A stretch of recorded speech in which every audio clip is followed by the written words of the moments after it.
My name is Arthur Finch, and for the longest time, I felt like a weathered old oak, strong enough to stand, but hollowed out by a relentless storm.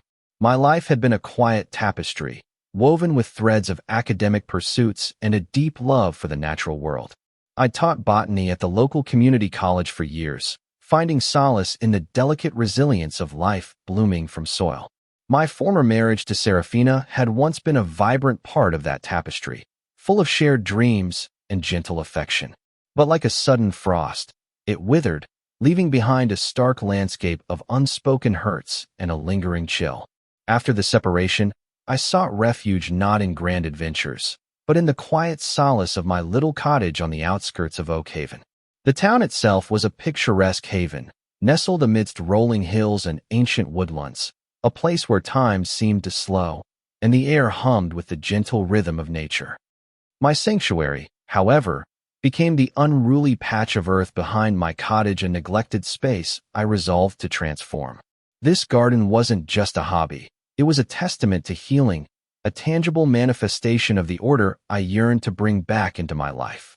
Every spade of soil turned, every fledgling seedling nurtured, was an act of quiet defiance against the chaos that had once threatened to consume me. It was a place where my spirit, once bruised, could unfurl new leaves and find its footing again. I poured my heart into it, cultivating a vibrant symphony of colors and fragrances. Delicate lavender swayed in the breeze, attracting a chorus of buzzing bees. Climbing roses, their petals like stained glass, scaled a weathered trellis, reaching for the sun. Smooth, river-worn stones paved meandering paths, inviting contemplation. Neighbors, charmed by the blossoming beauty, often paused to admire the spectacle.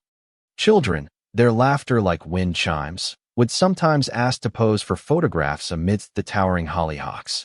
My heart, once a tightly closed bud, began to unfurl, one petal at a time. This garden was my quiet revolution, a testament to the power of gentle growth.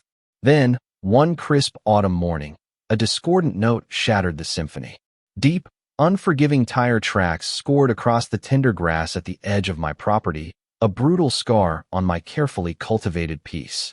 I told myself it was an accident, a careless turn by a delivery driver, perhaps. I painstakingly mended the torn turf, reset the brick edging, and tried to dismiss the unsettling feeling that coiled in my stomach. But the next transgression was undeniable.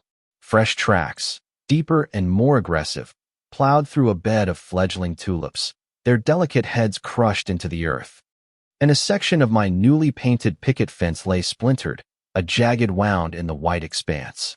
Across the winding lane, parked with an audacious swagger, was a monstrous, gleaming crimson truck. And behind its wheel, a man-shaped shadow, smirking. Percival, Serafina's new partner.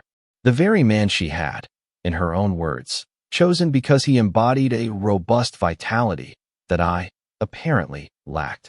My breath caught, a cold knot tightening in my chest. He was the gust that had fanned the embers of discord in my marriage, the one who had, inadvertently, shown me the fragility of my own boundaries. I walked across the lane, each step a deliberate effort to keep my composure. My knuckles, surprisingly steady, rapped against Serafina's polished front door. She opened it, a faint, almost imperceptible air of smug expectation about her. Her arms were folded, a familiar gesture that spoke of defensiveness and a practiced superiority. Percival, I began, my voice a quiet tremor. He's been driving through my garden. He's crushed my plants, broken my fence. Serafina's response was a brittle, almost theatrical laugh, a sound that grated on my ears like dry leaves scraping pavement. "Oh, Arthur," she chided, her voice dripping with an affected lightness. "Boys will be boys, you know. Percival's just a spirited man. Perhaps he's just helping you embrace a little more ruggedness in your life." I stared at her, the disbelief a bitter taste in my mouth. "No," I replied, my voice now colder. "He's helping me gather evidence." Her eyes, once so familiar, narrowed. She rolled them with a dismissive flick of her wrist, and the door clicked shut with a resounding thud, sealing me out, leaving me to contend with the unsettling echo of her laughter. I wished, in that moment, that the incident had ended there, that the laughter would fade, and the peace would return. But the following morning, the tranquility of my home was utterly shattered. Stepping outside, I was met with a scene of utter devastation. My entire yard, my sanctuary, lay ruined. Every carefully nurtured plant, every vibrant bloom, every tender shoot had been trampled into a muddy wasteland. The delicate roses, shredded. My small, contemplative koi pond, cracked and leaking, its serene surface disturbed. Even the newly anchored fence posts were torn from the earth, lying prone like fallen soldiers.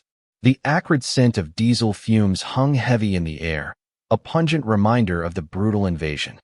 He had driven through my garden as if it were a barren battlefield, and he, the conquering victor. Something within me, something deep and long dormant, stirred. They had seen me as soft, perhaps even weak.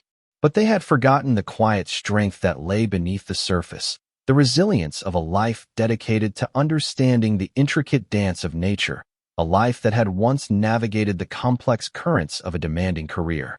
Percival and Seraphina had underestimated me, seeing only the mild-mannered botanist, the quiet academic still nursing the wounds of a broken marriage.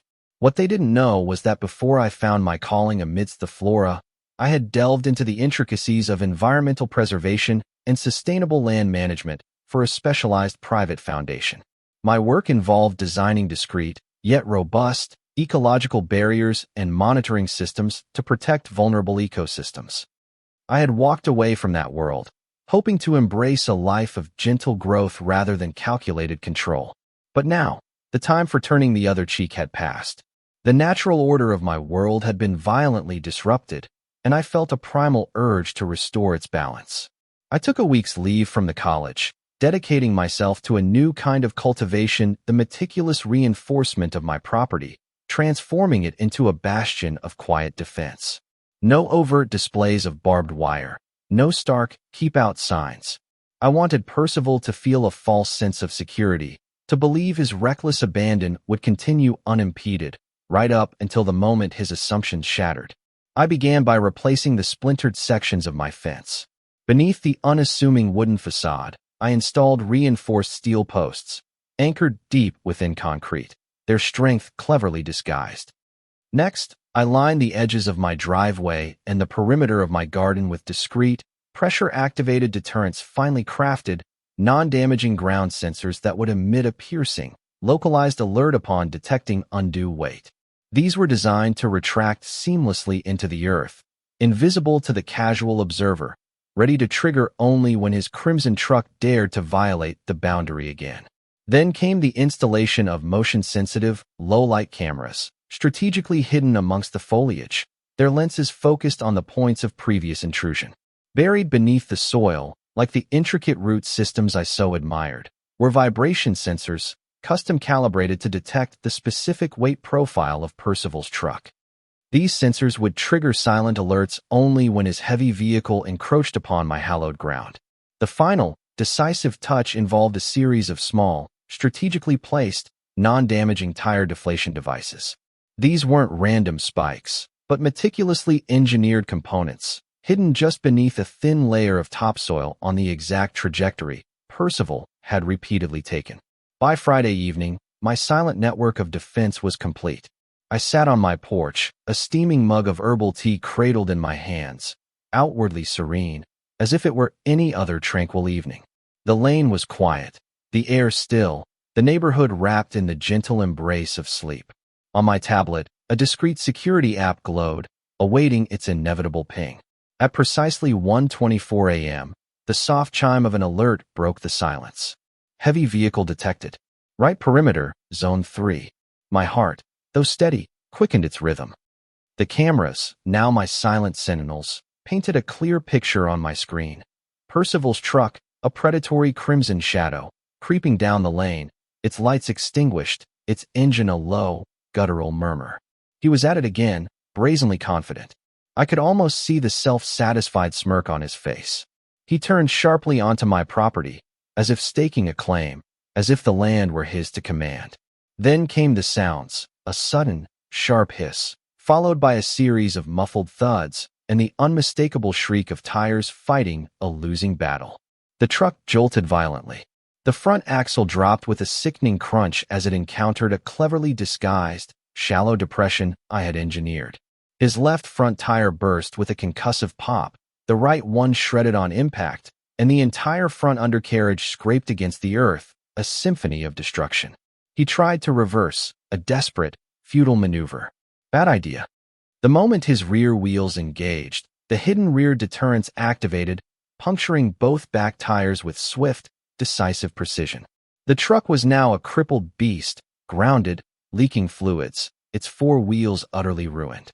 Steam hissed from the engine, a horrible grinding noise followed, and then a guttural cry of pure panic erupted from Percival.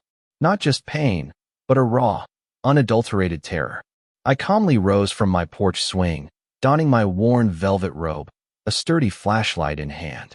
I walked slowly across my lawn, the beam cutting a path through the pre-dawn gloom. He was already out of the truck, limping, clutching his arm, a stream of expletives tumbling from his lips. "What the hell is this, Arthur?" he bellowed, his voice raw with rage and fear. "You sabotaged me. I could sue." I stood at the edge of my lawn, my arms folded, a quiet dignity emanating from me. "Percival," I replied, my voice a calm, even tone that surprised even myself. "You have been repeatedly trespassing, vandalizing my property, and threatening my peace." This was a deterrent, and it appears to have worked quite effectively. He snarled, limping menacingly towards me. "I'll call the authorities." "You should," I said, a faint, almost imperceptible smile touching my lips, "because I already have." The color drained from his face, leaving it a sickly pale. As Percival stood frozen, the distant wail of sirens grew steadily louder, a rising crescendo that filled the pre-dawn air.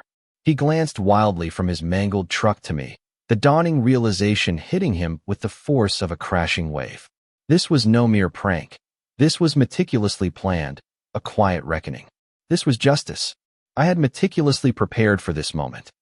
My tablet contained a meticulously compiled dossier. High-resolution photographs of previous tire tracks, time-stamped video footage of his brazen incursions over the past weeks, and audio recordings of our previous, fruitless exchanges, including my calm, yet firm, warning. "If this continues, Percival, I will have no choice but to address it myself." He had scoffed then. He wasn't scoffing now. Moments later, a patrol car glided to a halt, its headlights sweeping across the scene, illuminating the twisted metal of Percival's truck. Two officers emerged, their hands resting habitually near their utility belts. One of them, Officer Harding, had been the recipient of my previous, increasingly frustrated calls regarding the vandalism. He recognized me immediately. "Mr. Finch," Officer Harding said, a nod of acknowledgement. "We received your call. Is everything all right?" I gestured towards Percival, who was now visibly trembling. "He is the individual who has been repeatedly driving through my garden. I have filed 3 reports in the past fortnight regarding his destructive actions. He returned tonight." Percival, attempting to interject with a sputtering protest, was silenced by Officer Harding's raised hand. "Sir, you are on private property, and it appears you've caused considerable damage here." "That lunatic planted traps," Percival yelled, his voice cracking with indignation. "He ruined my truck." I calmly produced a slim flash drive from my pocket, prepared earlier that day. "Here, officer, is the footage from my home security system. It clearly shows his previous trespasses and tonight's intentional intrusion. I've also emailed a backup to the station." The second officer, a younger woman with a keen gaze, reviewed the footage on the tablet I offered, her brows furrowed in concentration. "This is quite clear," she remarked. "And these devices were underground." "Yes," I confirmed, "hidden, but entirely within my property boundaries. They are non-lethal deterrents, designed to prevent further damage to my land." Percival's voice rose again, desperate. "He ambushed me. This is entrapment." "Mr. Thorne," Officer Harding replied, his tone cool and unwavering. "You are not a criminal suspect being tricked into a confession. You are a grown man who has been repeatedly warned to stay off private property. And now, you are the one in cuffs." Percival's mouth fell open, a soundless gasp escaping. "What?" "Turn around, sir." A sharp click echoed in the stillness of the night as the handcuffs snapped into place. It wasn't long before Serafina's SUV screeched to a halt on the lane, its tires protesting against the sudden stop. She sprang out, clad in rumpled pajama pants and a silk robe, her face a mask of confusion that quickly morphed into shock as her gaze fell upon Percival, handcuffed and flanked by the officers. "What in the blazes is going on here?" she shrieked, her voice shrill and piercing. I remained silent, allowing Officer Harding to calmly explain. "Mr. Thorne is being charged with trespassing, destruction of property, and repeated documented offenses." Serafina's furious gaze whipped to me, her eyes narrowing to hostile slits. "Arthur, you truly had to go this far?" "No, Serafina," I replied quietly, my voice devoid of anger, merely stating a simple truth. "You did, when you laughed in my face the first time I asked for a modicum of respect. And when Percival, with your apparent encouragement, continued to destroy my sanctuary."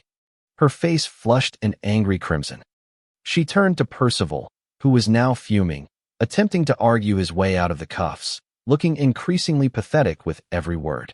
Then, with a sudden, sharp motion, she slapped him hard across the face, the sound cutting through the night air.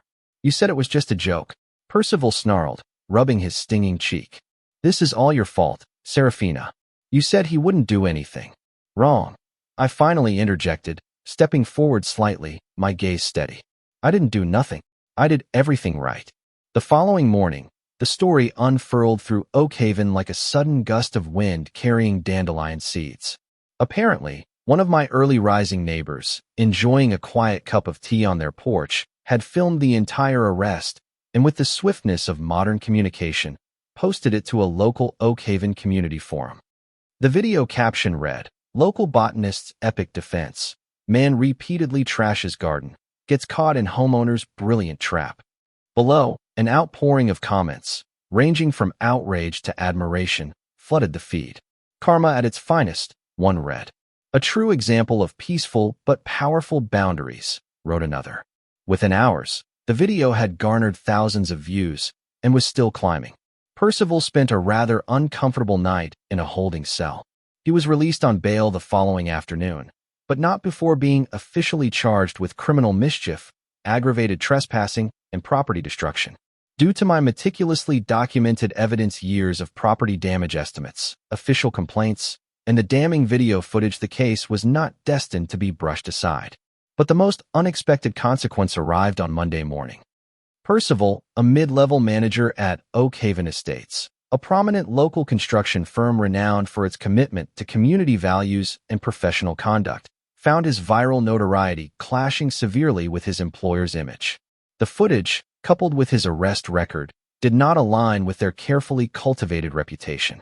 By Monday morning, Percival was suspended without pay, pending an internal review. Serafina stormed into my front yard later that afternoon, her face a fiery red mask of indignation. "You ruined his career, Arthur," she accused, her voice trembling with fury. "No, Serafina," I replied calmly, tending to a newly planted rose bush. "Percival did that himself. I merely documented the consequences of his choices." She tried to argue, her voice rising in a desperate crescendo, throwing every imaginable guilt trip my way: her reputation, her embarrassment, her mother's incessant questions. "You humiliated us," she shrieked. I looked up, meeting her gaze with a gentle, yet unwavering smile. "No, Serafina. You both orchestrated your own humiliation. I simply stopped letting it slide. I re-established the boundaries that you both so casually trampled." 2 weeks later, my legal counsel filed for a permanent restraining order against Percival. The judge, after a thorough review of the irrefutable evidence, granted it almost immediately. Percival was now legally forbidden to come within 500 feet of me, my property, or the local community center where I often volunteered. Furthermore, he was ordered to pay restitution. The judge decreed he cover the full cost of damages to my garden, fence, and landscaping, a sum totaling $8,200. When Percival, with a flicker of his old arrogance, attempted to smirk and declared he would simply declare bankruptcy, my attorney quietly handed the judge another document, a civil suit, one that would attach his wages no matter where he sought employment. Percival's face turned a ghastly shade of white. Serafina looked as if she might be violently ill. With the restraining order firmly in place, my property finally knew peace. No more aggressive tire tracks, no more crushed pedals, and most certainly, no more arrogant laughter echoing from Percival's truck. But my journey of reclaiming wasn't quite complete. I yearned for a celebration, a moment to truly honor everything they had tried to diminish and destroy. Not just my garden, but my dignity, my serenity, and the home I had so carefully rebuilt for myself. So, I meticulously planned something special. I extended invitations to all my neighbors, friends, and colleagues for a Saturday garden party. The theme, resilience in bloom. Floral decorations adorned every corner, string lights twinkled like captured stars, fresh lemonade flowed freely, and a gentle melody drifted through the air. At the heart of it all were the rebuilt flower beds, now twice as vibrant, a symphony of roses, tulips, and lavender. An elegant, burbling fountain now stood where the old, broken fence had once been, a symbol of transformation. I had hired a talented local landscaper to bring my vision to life, transforming the damaged areas into an even more beautiful tableau. But one detail stood out, drawing smiles and knowing nods from my guests. A beautifully carved wooden sign, weathered yet proud, now graced the front lawn, nestled amongst a cluster of blooming peonies. It read, "To those who trample beauty, beware, the roots run deep."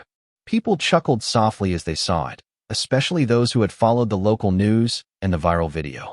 Some even paused to take selfies beside it, a quiet acknowledgement of the story it represented. 2 days before the party, word reached me that Percival had been summarily dismissed from Oakhaven Estates. His company, unable to mitigate the ongoing public relations damage, had cut ties. Serafina, well, her once vibrant social life in Oakhaven had wilted. She became the subject of whispered conversations and polite but firm exclusions from social circles. She tried to sell her version of events to a local tabloid, attempting to paint herself as the innocent victim, but the media, with the viral footage and overwhelming community support for my stance, simply didn't bite. The truth of their aggressions was too stark to be easily manipulated. That evening, as the sun dipped below the rolling hills, painting the sky in hues of orange and rose, a woman approached me.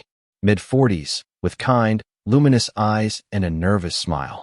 "You don't know me, Arthur," she began, her voice soft. "But I'm Cassandra, Percival's ex-wife, before Serafina." I froze, a knot forming in my stomach. She continued, "I just wanted to thank you. What you did. You showed people what he really is. He ruined years of my life with his careless disregard and bullying, and I could never prove half of what he did. But you did it with such quiet grace. You stood your ground." We stood in comfortable silence for a moment, the gentle murmur of the party around us.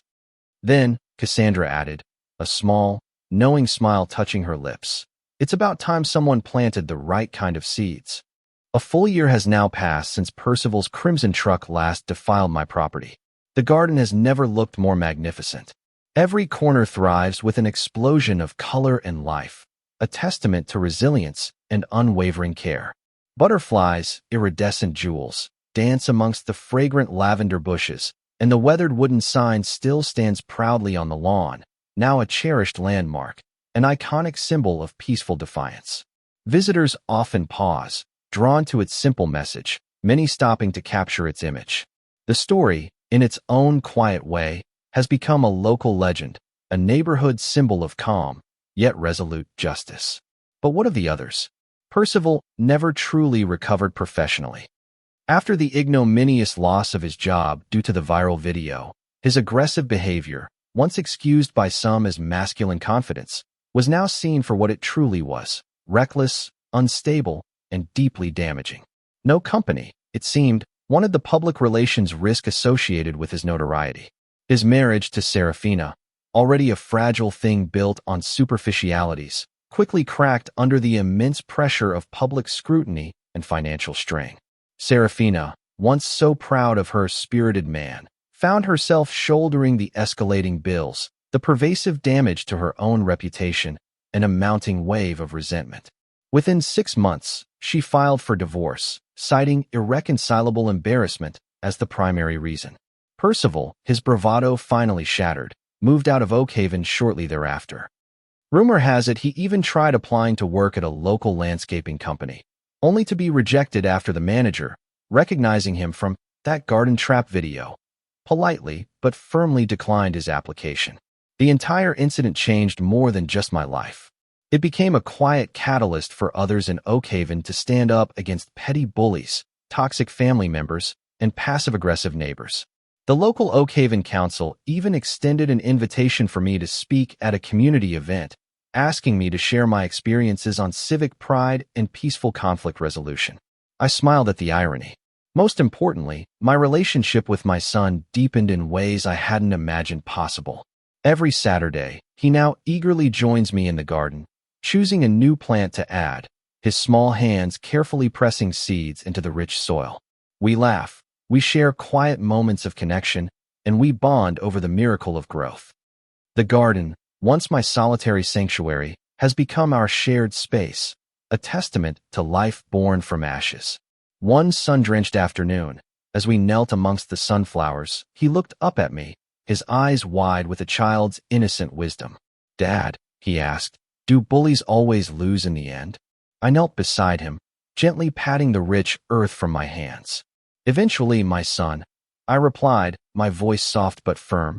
"Yes, they do. Because they forget something truly important. They're not planting anything. They only seek to destroy. But we, my dear boy, we are always planting." He smiled, a radiant, innocent smile, then gently pressed a new seed into the warm, waiting soil. And just like that, the story of the ruined garden concluded, not with vengeance, but with profound growth, a flourishing of peace, and the enduring strength of roots that run deep.